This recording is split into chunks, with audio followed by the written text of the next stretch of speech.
Happy Saturday and welcome to the Jeremiah Patterson Show. It is good to be back in the regular setup, lights, camera, action. How's everyone doing today? Let me know in the comments down below. Also, let me know in the comments down below what you think of what's been going on so far with our show. I know we've been experimenting a little bit with the TJPS morning news rundown and also our evening news shows. If there's anything that you want me to cover that's happening in the news, be sure to let me know because it is a pivotal time. It's a fast breaking news cycle.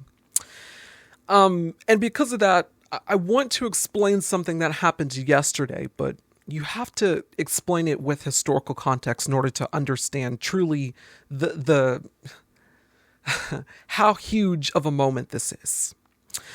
It was the day after July 4th in 1978. Everyone was headed to work after enjoying time off, but they could not get there. And it wasn't because of a bad accident or bad weather. It was because of a group of people. A group of 19 disabled citizens in Denver, Colorado joined together to physically block transportation at one of the busiest intersections in the city.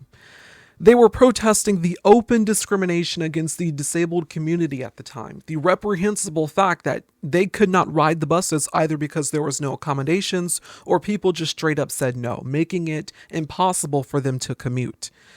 And so they did something about that. We want to be able to ride around the city like everyone else. For hours, they chanted, "We will ride." Some of them chained themselves to the buses, doubling down on their commitment to make a statement. They stayed there from day into the night. This was them sleeping on the streets, refusing to move, refusing to get up.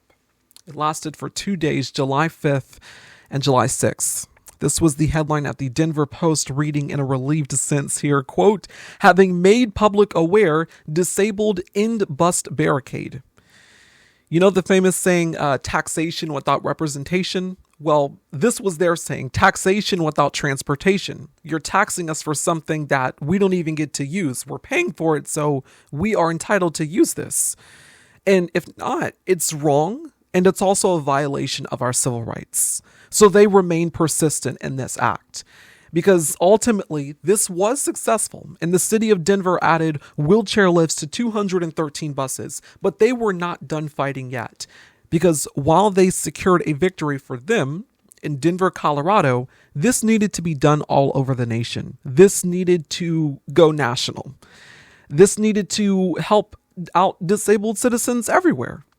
And it started happening in multiple different states where you had these massive protests. You had disabled citizens blocking, intersections at busy spots in multiple cities across the country.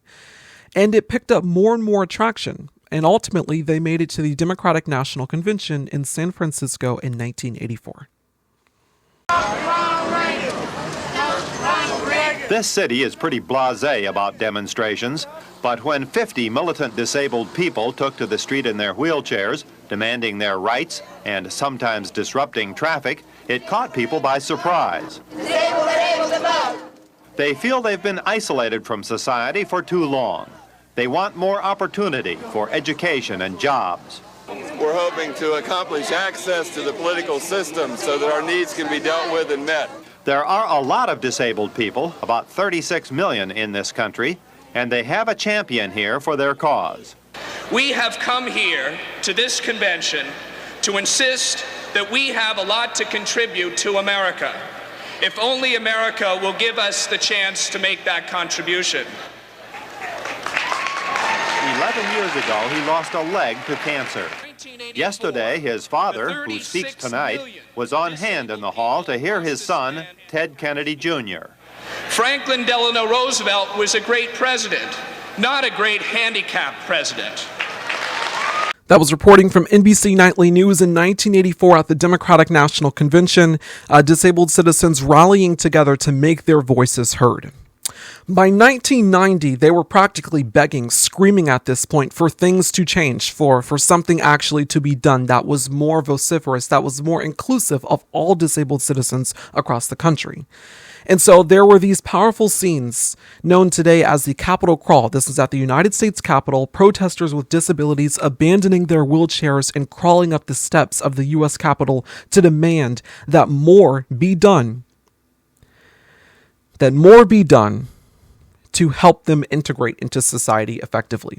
that there was no longer this essentially discrimination against disabled citizens in this country. And the something that they wanted to be done really effectively was the Americans with Disabilities Act. They wanted that to be passed into law. They wanted this to be passed because this would effectively, it would help them out, really, as citizens of this country. It would actually help them out. It would make, transportation easier. It would hold public entities and corporations accountable for discriminating against disabled citizens in the United States. And it worked. President George H.W. Bush signed into law the ADA. Disabled people were now integrated with the general public when it came to transportation in America. And even though it took a while, even though it took a remarkable show of perseverance in being disruptive just to be seen and just to be heard, the group that formed as a result of the Denver blockades was called ADAPT, American Disabled for Attendant Programs Today. They were the ones that orchestrated this massive movement to push for the ADA and for disabled people to have rights. The Gang of 19, as they're called. And they do not play around. They do not play around. Anything that remotely appears to be an assault on their rights, they will act instantly. And when Donald Trump ran for president in 2015, he succeeded in making working class voters and racist white people think that he would go to DC on their behalf, that even though he lived in mansions with gold toilets, that he somehow understood their struggles. He was going to fight for the everyday American. It's the same strategy that Republicans have been using for decades when they maniacally convince people that unfortunately don't do research that they are better for the economy than their Democratic predecessors, which is not inherently or statistically true. And so, despite all of that, just being, of course, false and, trying to convince people that Republicans are better for the economy, that mixed with racism and misogyny and the same old Republican talking points, he actually won the presidency. And in May of 2017, House Republicans had a proposal. And their proposal essentially was to get rid of Obamacare because Obamacare was terrible and it sucked. And the funny thing is that Democrats and Republican voters across the country rely on Obamacare, frankly, to survive. They rely on it because it is a stable system of healthcare in this country. But Republicans hate it because Obama's name is on it. Okay, what's it really called then? It's called the ACA, the Affordable Care Act. Republicans just called it Obamacare to make it unpopular. And despite their misguided and uneducated view on it, Republican voters across the country actually rely on Obamacare too. More red states rely on Obamacare than blue states do. Everyone needs healthcare, and this is a popular choice. And in 2017, in Republicans' proposal for Congress, one of the first major things that they wanted to do for the new president, Donald Trump, was to cut Medicaid in order to repeal the ACA so they could give major tax cuts to the rich. Let's slash healthcare coverage and benefits for the underprivileged in this country, for low-income families, the everyday working hard Americans, and let the wealthiest corporations and individuals among us have a huge tax break because, those guys deserve it. And it's not like this was like hidden language. This was quite clear. Completely spineless and unperturbed by the ramifications. It would have been repealing parts of the ACA, including Medicaid expansion, and cutting $800 billion from Medicaid over 10 years to give tax cuts to the rich. The Congressional Budget Office estimated that 14 million people living in the United States will lose Medicaid coverage under the bill. Think about how devastating that could be. Medicaid is a huge insurance provider here at home. 1 in 5 people have it. It covers low-income families and individuals, children, pregnant women, the elderly, children who live below the poverty line, and also disabled Americans. This one national insurance provider is a lifeline to all of them. And in 2017, Republicans were just ready to cut it. They introduced these nefarious tax cuts in favor of the rich. And ADAPT, they were back on the scene at the U.S. Capitol to protect these disastrous legislation that would, in due time, have deadly ramifications for the general public, especially the disabled community. Because if you make $800 billion in cutting it to one of the largest insurance providers in the United States, what do you think will happen? Of course, people are going to come out and protest at the sight, at even the thought of that. They chanted, they yelled, and clogged congressional offices to make it clear how dangerous this was and how opposed to it they were. You can see here the scenes of them protesting in the halls of the U.S. Capitol. Some of them getting out of their wheelchairs to protest. Of course, this woman here can be heard chanting and screaming, "No cuts to Medicaid," as she's being dragged away and arrested. Many of them were arrested by Capitol Police, but the public force of resistance and protesting worked. That bill ended up failing. The tax cuts passed, giving tax breaks to people making over $400,000, but ultimately, they did not make those gargantuanly catastrophic cuts to Medicaid. There was too much pushback. It was too unpopular. Citizens were too in tune. Their constituents were so angry about it that they didn't do it. Fast forward 8 years later, and this time Republicans are doing the same thing. They have all three branches of government again, a raging lunatic in the White House, and they're ready to make essential programs like SNAP, Medicare, and Medicaid, again, get these massive cuts while giving even bigger tax cuts to the rich. And guess who's on the front lines of it again? ADAPT. They are back on the front lines. This week, 25 of them were arrested while protesting in the United States Capitol. This is, they can be heard there chanting, "No cuts to Medicaid." Just a remarkable scene, something inherently powerful about understanding the history there. Because still, despite all the hard-fought wins, we are seeing a deliberate regression right now in society on multiple fronts. And they are among millions of Americans who recognize that. This legislation, if it passes, if it were to be passed into law, would render more than 8 million Americans uninsured. It would effectively take away free school lunches for millions of children in this country.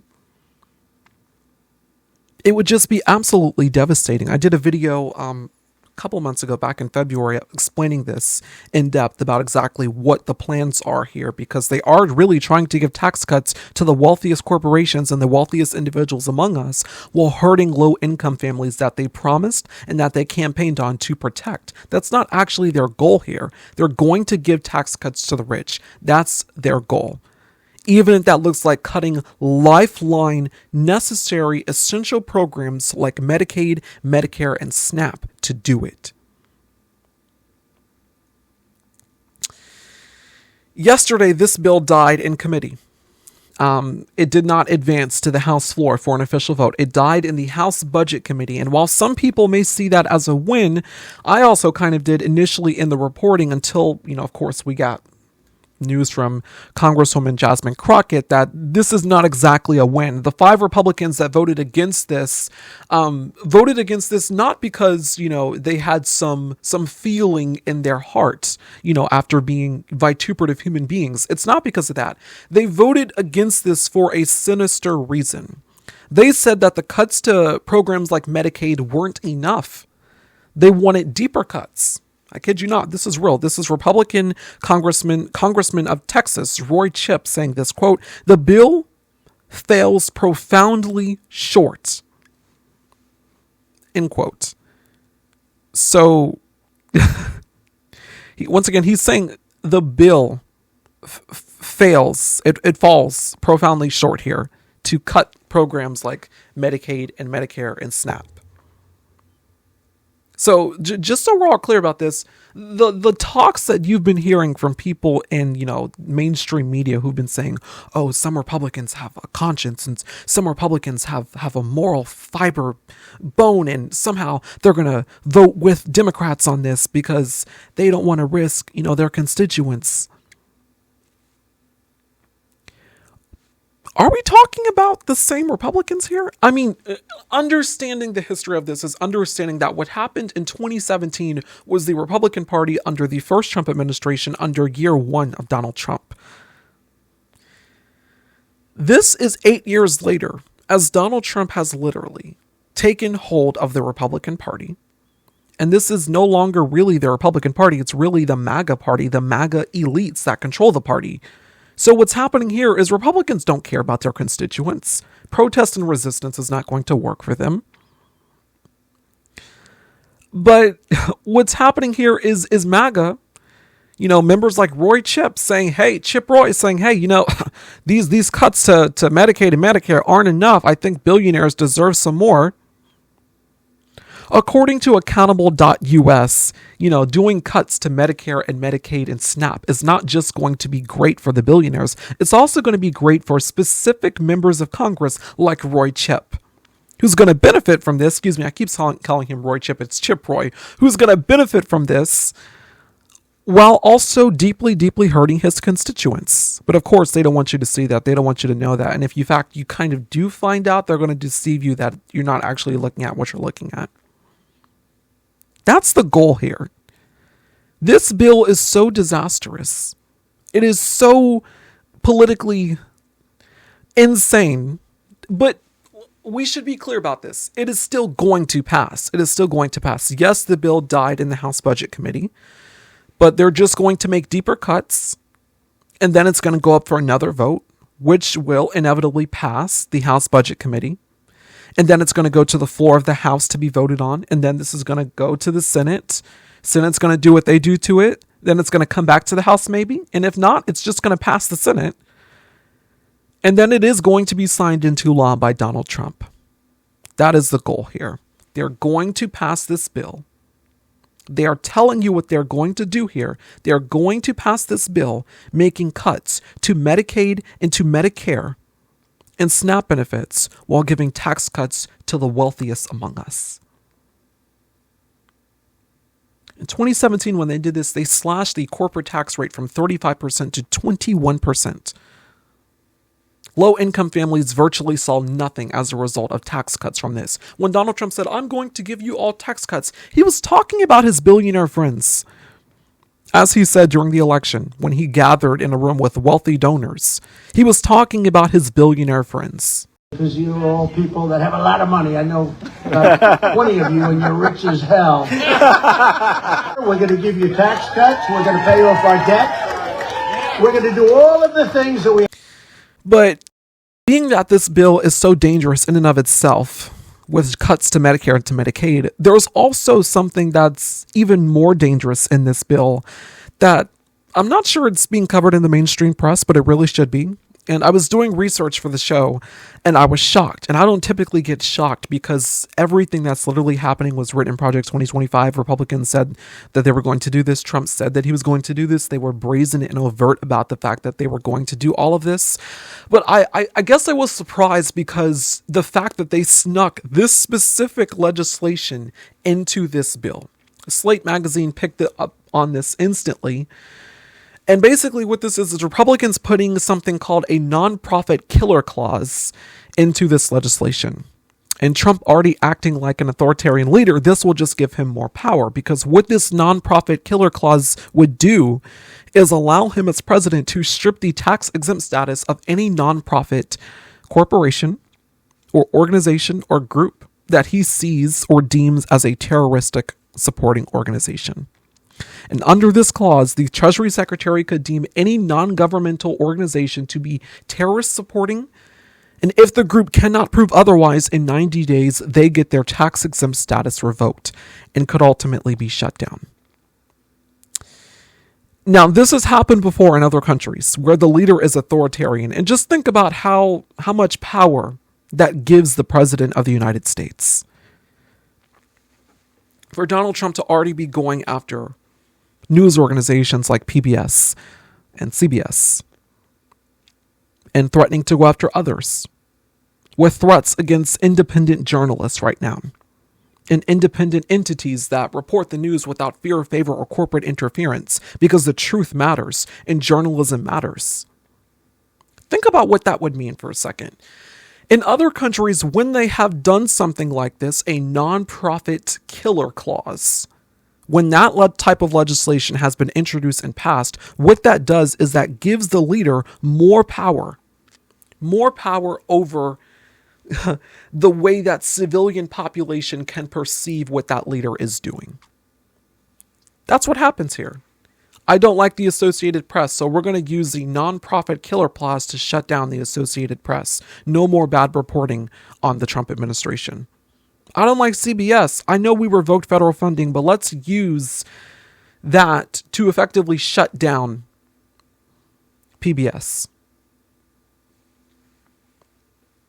Any organization, any group, any corporation, if you are a nonprofit, be it law firm, anything that is not capitulating to this administration in terms of anti-DEI, if you're not capitulating to this administration in terms of, you're calling it out, you're not bending the knee, well, you're going to be labeled as a terrorist organization.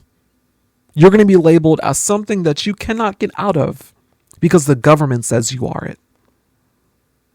This has been used to shut down newspapers. This has been used to shut down entities in other countries. These entities that are inherently democratic, these entities that are inherently nonpartisan, these entities that are inherently there to hold the powerful accountable.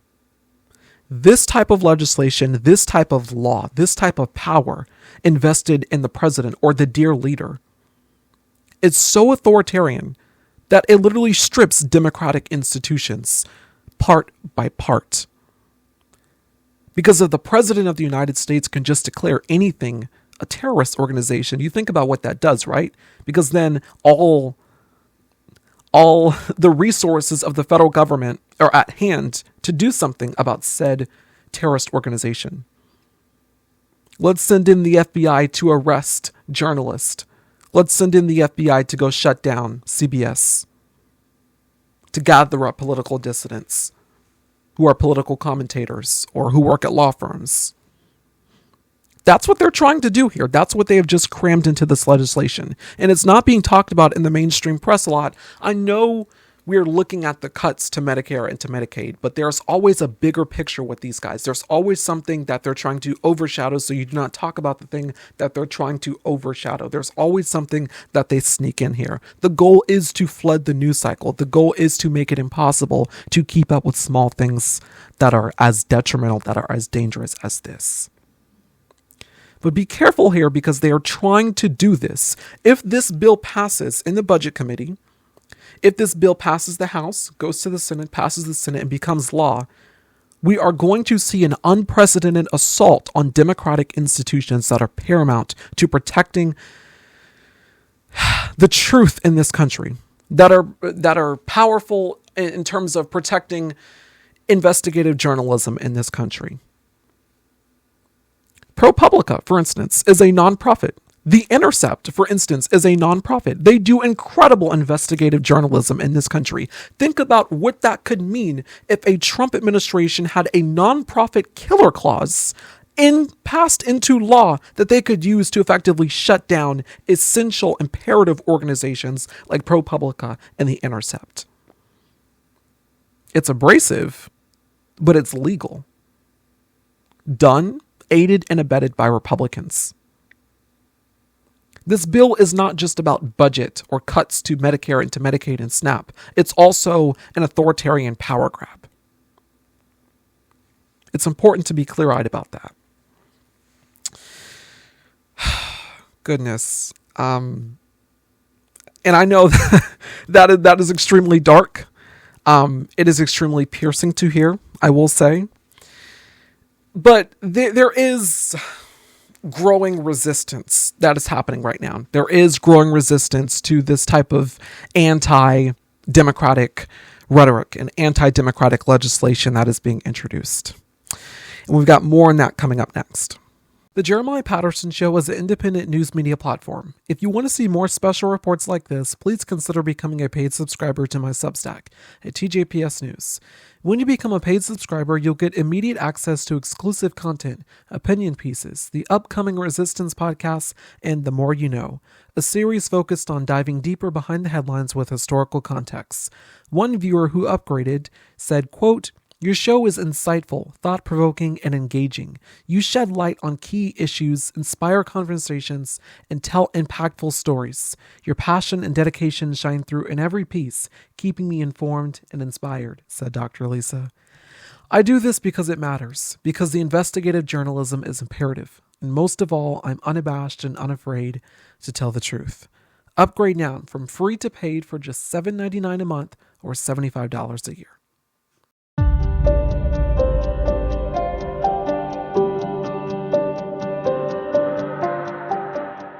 Republicans on the House Ways and Means Committee this week posted this on their Twitter account, quote, "Make American workers thrive again."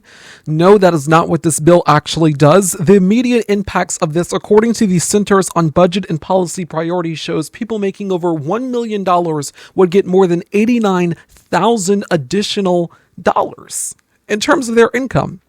You're making $1 million annually and you just get pocket change, basically. And according to this, the bottom 20% would gain just $90. Just $90. Do you know what $90 can get you in this economy? It's like having $20, honestly. It's, as an adult, $90. And if you're a working adult with kids to take care of, with a disabled, person to take care of, if you are someone that has, an elderly person in your house that you need to take care of, $90. By 2029, this would be the impact. The top 1% gaining over $52,000 and the bottom 20% losing $100. But yes, tell me more about how Republicans are for the working people. But do you see what they're doing? They're cutting health care for 13.7 million Americans, the largest cut to health care in U.S. history, to give tax cuts to billionaires. I just ask you, who are you here to serve? This is not about politics, people. This is about saving people's lives. How can we say that this is relief for the little person who's going to get $1 a day compared to people who are multimillionaires who are going to derive an enormous benefit? Digest the distribution tables.